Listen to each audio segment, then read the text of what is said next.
ডিসেম্বরে নির্বাচন চাইলেন তারেক রহমান। প্রধান উপদেষ্টার সঙ্গে জরুরি বৈঠক প্রধান বিচারপতির। রাস্তায় নামলে ইউনূস সাহেব 24 ঘন্টাও থাকতে পারবেন না বললেন গয়েশ্বর। ডক্টর ইউনূস পরাজিত হলে আমরাও পরাজিত হব মনে করছেন চরমোনাই পীর। বিতর্কিত উপদেষ্টাদের সরালে সরকারের ভাবমূর্তি রক্ষা পাবে বললেন নূর। এতক্ষণ শুনছিলেন সংবাদ শিরোনাম, এবারে বিস্তারিত। দর্শক, আপনি যদি আমাদের চ্যানেলে নতুন হয়ে থাকেন তাহলে আমাদের চ্যানেলটি সাবস্ক্রাইব করে কমেন্ট করে জানিয়ে দিন আপনি কোন জেলা থেকে আমাদের সংবাদ শুনছেন। অন্তর্বর্তী সরকারের অধীনে অবাধ ও নিরপেক্ষ জাতীয় নির্বাচন দেখার প্রত্যাশার কথা জানিয়েছেন বিএনপির ভারপ্রাপ্ত চেয়ারম্যান তারেক রহমান। তিনি বলেন, গতকাল প্রধান উপদেষ্টা অধ্যাপক মোহাম্মদ ইউনূসের সঙ্গে বিএনপির প্রতিনিধি দলের বৈঠক হয়েছে। বৈঠকে প্রধান উপদেষ্টাকে বিএনপি আগামী ডিসেম্বরের মধ্যে জাতীয় নির্বাচন অনুষ্ঠানের কথা পুনর্ব্যক্ত করেছে। রোববার রাজধানীর কাকরাইলের ডিপ্লোমা ইঞ্জিনিয়ার্স ইনস্টিটিউশন মিলনায়তনে ন্যাশনাল পিপলস পার্টির 18তম প্রতিষ্ঠা বার্ষিকীর আলোচনা সভায় লন্ডন থেকে ভার্চুয়ালি যোগ দিয়ে তারেক রহমান এসব কথা বলেন।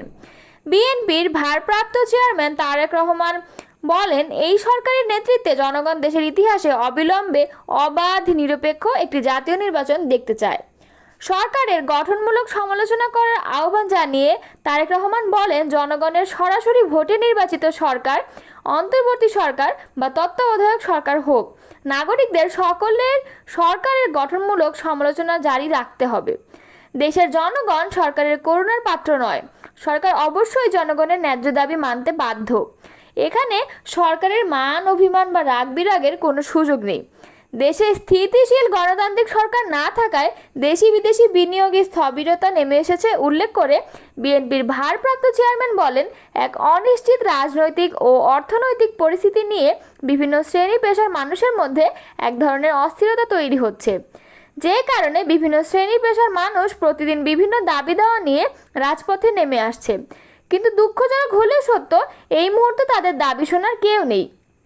অন্তর্বর্তী সরকার বাজেট পাশে ঠিক আগ মুহূর্তে এনবিআর এর সংস্কার চাপিয়ে রাজস্ব আদায়ের ক্ষেত্রে অচল অবস্থা তৈরি করেছে বলে মনে করেন তারেক রহমান। তিনি বলেন, এটি অর্থনীতির জন্য খুব ভালো বিষয় নয়। এ ধরনের পরিস্থিতি মোকাবেলায় জবাবদিহিমূলক গণতান্ত্রিক সরকার সবচেয়ে বেশি কার্যকরী ভূমিকা রাখতে পারবে বলে সবার বিশ্বাস। সংস্কার একটি চলমান প্রক্রিয়া জানিয়ে তারেক রহমান বলেন, অল্প কিংবা বেশি সংস্কার বলে কিছু নেই। রাষ্ট্র ও রাজনীতির প্রয়োজনে সংস্কার একটি ধারাবাহিক প্রক্রিয়া। তবে পুঁথিগত সংস্কারের চেয়ে প্রায়োগিক সংস্কার বেশি জরুরি। অন্তর্বর্তী সরকার জবাবদিহিমূলক নয় উল্লেখ করে তারেক রহমান বলেন, অন্তর্বর্তী সরকারের নৈতিক ও রাজনৈতিক বৈধতার সংকট হয়তো নেই, তবে এই সরকার জনগণের কাছে জবাবদিহিমূলক নয়। তাই নৈতিক কারণে সরকারের সুনির্দিষ্ট পরিকল্পনা জনগণের কাছে স্পষ্ট থাকা প্রয়োজন। জনগণকে অন্ধকারে রেখে বা রাজনৈতিক দলগুলোকে অনিশ্চয়তায় রেখে শেষ পর্যন্ত কোনো পরিকল্পনা কার্যকর ও টেকসই হয় না, হবেও না। অন্তর্বর্তী সরকারের প্রধান উপদেষ্টা অধ্যাপক ডক্টর মোহাম্মদ ইউনূসের সঙ্গে জরুরি বৈঠক করেছেন প্রধান বিচারপতি ডক্টর সৈয়দ রেফাত আহমেদ। রবিবার বিকালে প্রধান উপদেষ্টার বাসভবন যমুনায় ওই বৈঠক অনুষ্ঠিত হয়। জানা যায়, দেশের সার্বিক পরিস্থিতি নিয়ে প্রধান উপদেষ্টার সঙ্গে বৈঠকে প্রধান বিচারপতির আলোচনা হয়েছে। এদিকে বিকালে আবারও বিভিন্ন রাজনৈতিক দল ও সংগঠনের নেতাদের সঙ্গে বৈঠকে বসবেন প্রধান উপদেষ্টা। 2 দফায় অনুষ্ঠেয় এ বৈঠকে অংশ নেবেন মোট 8টি রাজনৈতিক দল ও সংগঠনের প্রতিনিধিরা। প্রধান উপদেষ্টার উপপ্রেস সচিব আবুল কালাম আজাদ মজুমদার বিষয়টি নিশ্চিত করেছেন। গণমাধ্যমকে তিনি জানান, বিকাল 5টায় প্রথম দফায় বৈঠকে অংশ নেবেন অবসরপ্রাপ্ত কর্নেল আলী আহমেদ, বীর বিক্রম, মাহমুদুর রহমান মান্না, সাইফুল হক, জুনায়েদ সাকিব, হাসনাত কাইয়ুম, মুজিবুর রহমান মঞ্জু, মুজাহিদুল ইসলাম সেলিম, খালেকুজ্জামান ভুইয়া এবং শহীদ উদ্দিন মাহমুদ স্বপন। অন্যদিকে সন্ধ্যা 6টায় দ্বিতীয় দফার বৈঠকে অংশ নেবেন মাওলানা সাদিকুর রহমান, মাওলানা রেজাউল করিম, নুরুল হক নূর, মাওলানা মুসা বিন ইজহার ও মুফতি মাওলানা শাখাওয়াত হোসাইন রাজি। রাস্তায় নামলে ইউনূস সাহেব 24 ঘন্টা থাকতে পারবেন না বলে মন্তব্য করেছেন বিএনপি স্থায়ী কমিটির সদস্য গয়েশ্বর চন্দ্র রায়। রোববার দুপুরে ঢাকায় জাতীয় প্রেস ক্লাবে 12 দলীয় জোটের আলোচনা সভায় এই মন্তব্য করেন তিনি। গয়েশ্বর চন্দ্র রায় বলেন, আমরা যদি বলি কালকে রাস্তায় নামবো, তাহলে আমার মনে হয় ইউনূস সাহেব 24 ঘন্টা থাকতে পারবেন না। তাহলে ভবিষ্যৎ কি হবে? এই বিবেচনায় আমরা এই জায়গায় সমাপ্ত করতে চাই। আমরা চাই ডক্টর ইউনূসই সফল হন। ডক্টর ইউনূস সফল মানেই আমাদের জুলাই ও আগস্টের আন্দোলনের একটা সফলতা। প্রধান উপদেষ্টার উদ্দেশ্যে তিনি বলেন, আপনার তো সংস্কার করার কোনো ক্ষমতা নেই। নারী যদি সুন্দরীও হয়, সে যদি বন্ধা হয়, তার প্রতি আকর্ষণ থাকতে পারে, কিন্তু সন্তান জন্ম দেওয়ার ক্ষমতা নেই। গয়েশ্বর চন্দ্র রায় অভিযোগ করে বলেন, ক্ষমতায় থাকতে মৌলবাদীদের একসঙ্গে করেছেন প্রধান উপদেষ্টা ডক্টর মোহাম্মদ ইউনূস। এই মৌলবাদীরাই সারা বিশ্বে নানা অশান্তি তৈরি করে এবং সেই সঙ্গে সরকার দুর্নীতিবাজদের না ধরে তাদের সঙ্গে আঁতাত করছে বলেও অভিযোগ করেন তিনি। এ সময় জুলাই আন্দোলন নেতৃত্ব দেওয়া শিক্ষার্থীদের উদ্দেশ্যে গয়েশ্বর চন্দ্র রায় বলেন, যারা 2024 সালের জুলাইয়ে 11 দিনের আন্দোলন করেন, এখন মুকুট চাইছেন, তাদের সেই মুকুট জাতি অনেক আগেই দিয়ে দিয়েছে, আমরাও দিয়ে দিয়েছি।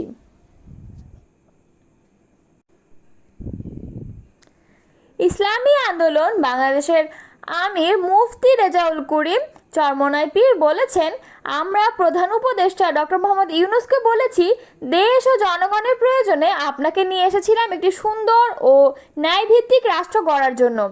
আপনার উপর যে মানসিক নির্যাতন চলছে তা আমরা অনুভব করছি।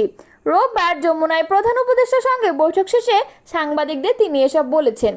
তিনি বলেন, আপনাকে সহজভাবে কাজ করতে দেওয়া হচ্ছে না, এটাও আমাদের কাছে স্পষ্ট। আমরা ওনাকে স্পষ্টভাবে জানিয়েছি, আপনি যদি পরাজিত হন তাহলে আমরাও পরাজিত হব, কিন্তু মাঝপথে আপনি আমাদের ছেড়ে চলে যাবেন না, এটা কোনোভাবেই হতে পারে না। নির্বাচন প্রসঙ্গে চরমোনাই পীর বলেন, যদি প্রয়োজনীয় সংস্কার না হয় তবে সামনে জাতীয় নির্বাচনে কালো টাকা ও পেশিশক্তির প্রভাবে প্রভাবিত হবে। এতে আগের কলঙ্কিত নির্বাচনের ইতিহাস ফিরে আসবে, যা আমরা কোনোভাবেই চাই না। তিনি জানান, স্থানীয় নির্বাচনে কালো টাকা ও পেশিশক্তির প্রভাব ঠেকাতে তিনি সংশ্লিষ্টদের সতর্ক থাকার আহ্বান জানিয়েছেন। নির্বাচনের সম্ভাব্য সময় নিয়ে তিনি বলেন, কারো মতে ডিসেম্বর, আবার কেউ বলছেন মার্চ। তবে প্রধান উপদেষ্টা আমাদের আশ্বস্ত করেছেন, 2026 সালের জুনের 31 তারিখের পর তারা আর থাকবেন না। এতে আমাদের ভেতরে থাকা কিছুটা ভয় কেটে গেছে। শেষে চরমোনাই পীর বলেন, যেসব বিষয়ে বিতর্ক সৃষ্টি হয় সেসব বিষয়ে সিদ্ধান্ত নেওয়ার ক্ষেত্রে সতর্কতা অবলম্বন করতে অনুরোধ করছি। গণ অধিকার পরিষদের সভাপতি নুরুল হক নূর বলেছেন, আমরা প্রধান উপদেষ্টাকে বলেছি যে সকল উপদেষ্টাকে নিয়ে বিতর্ক রয়েছে, বিশেষ করে ছাত্র আন্দোলনের থেকে যে সকল উপদেষ্টারা সরকারে রয়েছেন তারা যদি কোনো রাজনৈতিক দলের সঙ্গে যুক্ত থাকেন তাদেরকে উপদেষ্টা পরিষদ থেকে সরিয়ে দিলে সরকারের ভাবমূর্তি রক্ষা পাবে। রোববার প্রধান উপদেষ্টার সঙ্গে সাক্ষাৎ ও বৈঠক শেষে এই কথা বলেন গণ অধিকার পরিষদের সভাপতি নুরুল হক নূর। নুরুল হক নূর বলেন, একটা মহল সামরিক বাহিনী সহ প্রশাসনকে সরকারের মুখোমুখি দাঁড় করিয়ে দেওয়ার চেষ্টা করছে। আমরা উপদেষ্টাকে বলেছি, আপনি সামরিক বাহিনী সহ প্রশাসনকে আস্থায় নিয়ে কাজ করবেন। পাশাপাশি রাজনৈতিক দলগুলোর সঙ্গে সরকারের যে একটা দূরত্ব তৈরি হয়েছে সেই বিষয়ে তিনি কিছুটা হতাশা ব্যক্ত করেছেন এবং বলেছেন, আগামীতে রাজনৈতিক দলগুলোর সঙ্গে বৈঠক ঘন ঘন হবে। তিনি বলেন, করিডোরের বিষয়ে আমরা সরকারকে বর্তমানে কোনো সিদ্ধান্ত না নেওয়ার আহ্বান জানিয়েছি। নির্বাচনের রোডম্যাপের বিষয়ে সরকার যেটা বলছে ডিসেম্বর থেকে জুন, সেটা অস্পষ্ট বিষয়। সময়ের মধ্যে রোজা আসবে, ঈদ আসবে, ইজতেমা আসবে, তাই আমরা বলেছি আপনি একটি সুনির্দিষ্ট মাসের কথা বলেন যেই মাসে নির্বাচন হবে। আমরা রাজনৈতিক যে দলগুলো আছি তারা সকল বিষয়ে সরকারকে সহযোগিতা করব। নূর বলেন, উপদেষ্টা পরিষদের পুনর্গঠনের বিষয়ে প্রধান উপদেষ্টা সরাসরি কোনো কথা বলেননি, এটা বলার সুযোগও নেই। তবে তিনি এটা স্বীকার করেছেন সে সময় অনেক নতুন উপদেষ্টা ছিলেন যাদের এখন পারফরমেন্সের ভিত্তিতে যোগ্যতা যাচাই করা হচ্ছে। তিনি আরও বলেন, আমরা সরকারকে বলেছি 9 মাস আগে যখন এই সরকার গঠিত হয়েছিল তখন বান্দান মিলে আমরা যেভাবে সমর্থন দিয়েছিলাম সেই সমর্থন এখন আর নেই। তাই আমরা তাকে বলছি যত দ্রুত নির্বাচন দেওয়া সম্ভব হবে, যত দ্রুত এসব সংকট কেটে যাবে, আর এখন নতুন কোনো বিষয় নিয়ে আলোচনার সুযোগও নেই।